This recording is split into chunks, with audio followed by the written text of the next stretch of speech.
El arte de la guerra de Sun Tzu. El arte de la guerra es un libro escrito por el general y estratega militar Sun Tzu hace aproximadamente 2500 años en la antigüedad china.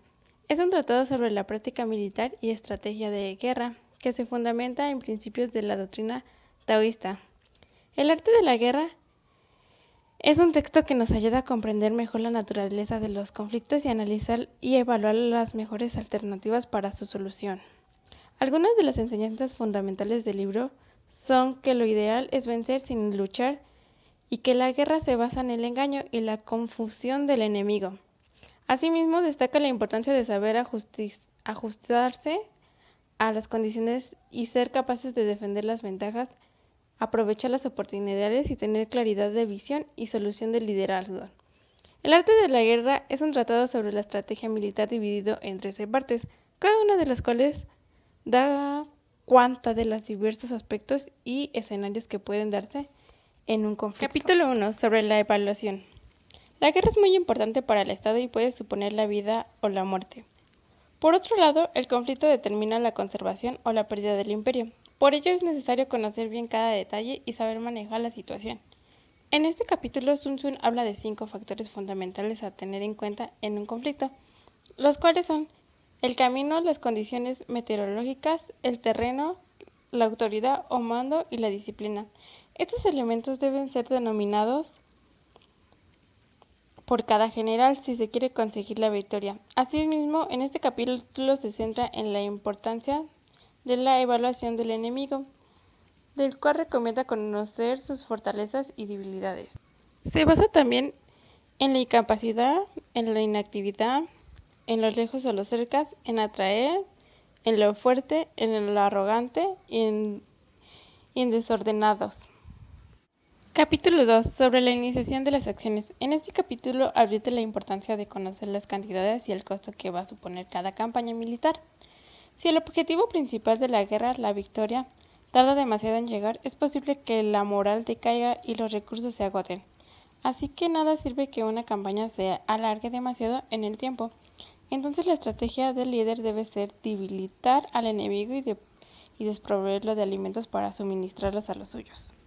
Se basa también en ser rápido, ser veloz, la conciencia y la imprudencia.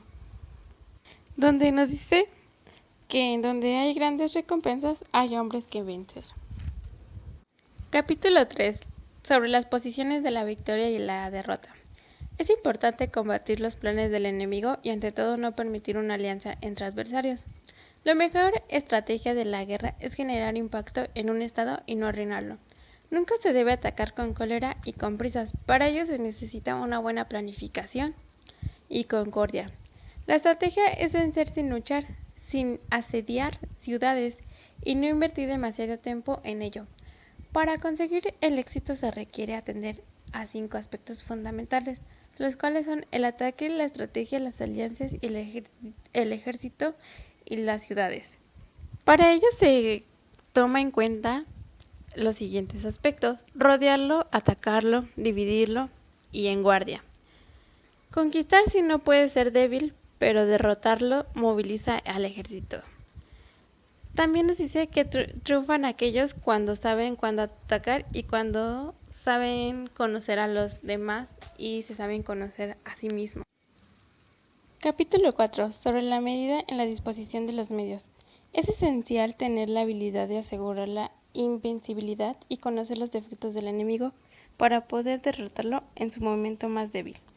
Así que es importante conocer los defectos del adversario. En este sentido, hay que preparar a los comandantes para que establezcan una buena base de defensa y que no cometan errores. También hay que saber detectar las oportunidades para derrotar al enemigo. En este capítulo, para prepararse, tenemos 5 reglas, las cuales son la medición, la valoración, el cálculo, la comparación y la victoria. Capítulo 5. Sobre la firmeza. En este capítulo explica cómo todo buen líder es capaz de vencer al enemigo si crea una buena percepción favorable para su ejército. El combatiente inteligente consigue su victoria sin recurrir a la fuerza. De este modo, se debe fingir desorden para distraer a los adversarios. Sin embargo, para conseguir despistar al enemigo, antes hay que planear un orden. Solo así se puede crear un desorden artificial, al igual que si se quiere fingir cobardía, primero hay que conocer la valentía, y si se pretende aparentar debilidad, antes hay que conocer la fuerza. Se tiene que tener una buena organización, un orden, un entusiasmo, una convivencia y recursos, un compromiso y inteligencia. Capítulo 6. Sobre lo lleno y lo vacío. Un buen guerrero hace que el enemigo llegue al último al campo de batalla.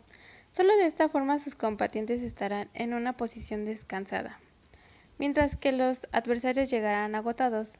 En la guerra hay que ser sutil, discreto y silencioso e intentar aparecer en los lugares críticos para atacar al adversario donde menos se lo espere. El ejército debe aprovechar cualquier momento de debilidad del enemigo como una oportunidad para atacar. En una batalla, solo será capaz de vencer aquel que tenga una aptitud favorable al cambio y pueda adaptarse al enemigo, ya que en un conflicto no hay circunstancias fijas y permanentes. En este capítulo nos dice que los buenos guerreros hacen que los adversarios ataquen donde no haya defensa. Se tiene en cuenta la vanguardia y la retaguardia, que es como salvar. Evitar lo alto e irse hacia abajo es algo que puede ser útil en este capítulo del que nos habla.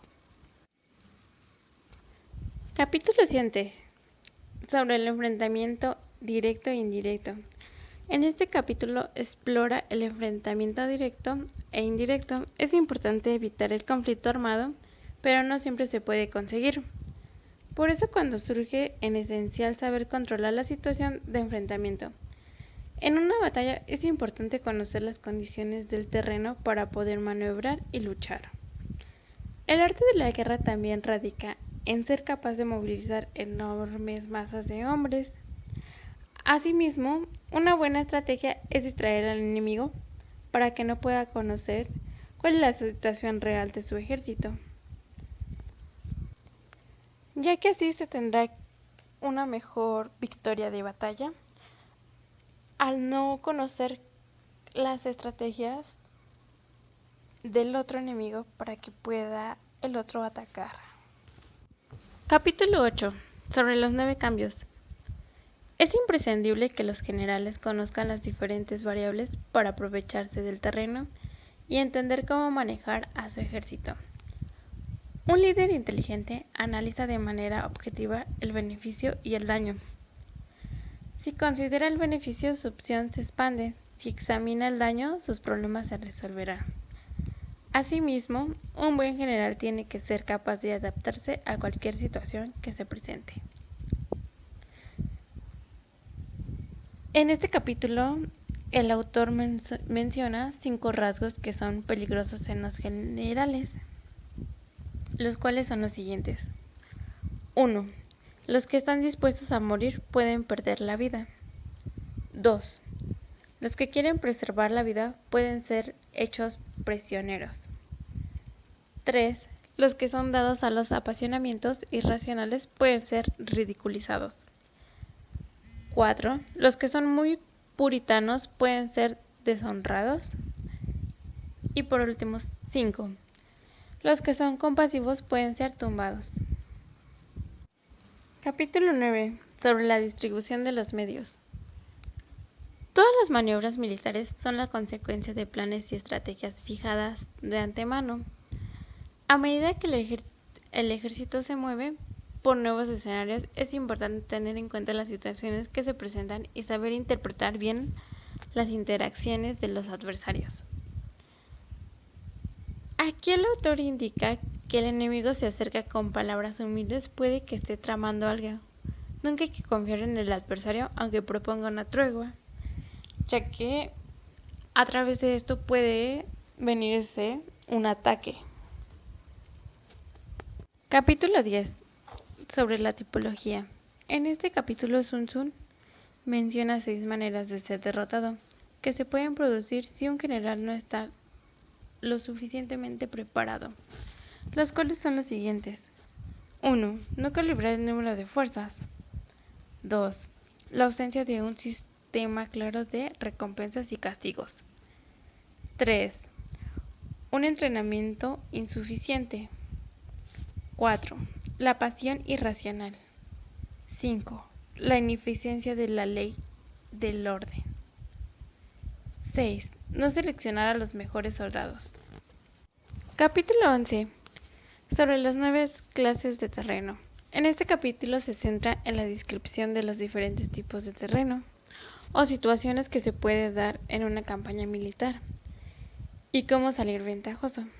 En este capítulo nos habla de cuáles van a ser las situaciones en las que cada uno de los dos adversarios pueden estar o pueden salir ventajosos o no ventajosos. Así que Sun Tzu distingue entre 9 tipos de terrenos, los cuales son la dispersión, lo ligero, enclave, de comunicación, de interacción, difícil, desfavorable, cercado y lo mortal. Capítulo 12. Sobre el arte de atacar por el fuego. En este capítulo explora el uso de las armas y los 5 tipos de ataques que hay mediante el fuego. Así que en este capítulo el autor enumera que se puede quemar a los siguientes factores, los cuales son 1. Personas, 2. Suministros, 3. El equipo, 4. Almacenes y 5. Armas. También atiende a cómo debe de usarse el fuego en los diferentes ataques en la guerra. No solo hay que saber atacar, sino también cómo hacer para que no ataquen. Asimismo, es importante actuar cuando se den las mejores condiciones. Nunca se debe hacer por ira o provocar una guerra por cólera o porque no se tenga una buena estrategia. Siempre se debe de tener buenas ideas o buena organización en cada combate para que así puedan salir victoriosos. Capítulo 13. Sobre la concordia y la discordia. Este es el último capítulo del libro, el cual se centra en la importancia de espiar al enemigo para obtener información. El uso del espiaje hace un gobernante brillante o un general sabio. También esta práctica es esencial durante las operaciones militares. Así, el autor distingue 5 tipos de espías, los cuales son los siguientes: el nativo, el interno, el doble agente, el liquidable, el flotante. Aquí finalmente Sun Tzu afirma que si un general conoce el funcionamiento de cada clase de espionaje tendrá asegurada la victoria. Hoy en día, en este libro, es utilizado en distintos campos de actividades humanas, no solo para la estrategia militar, sino también para la política, la diplomacia, los negocios, la gestión de conflictos, los deportes y la vida cotidiana. Este es un libro de arte que se basa prácticamente en estrategias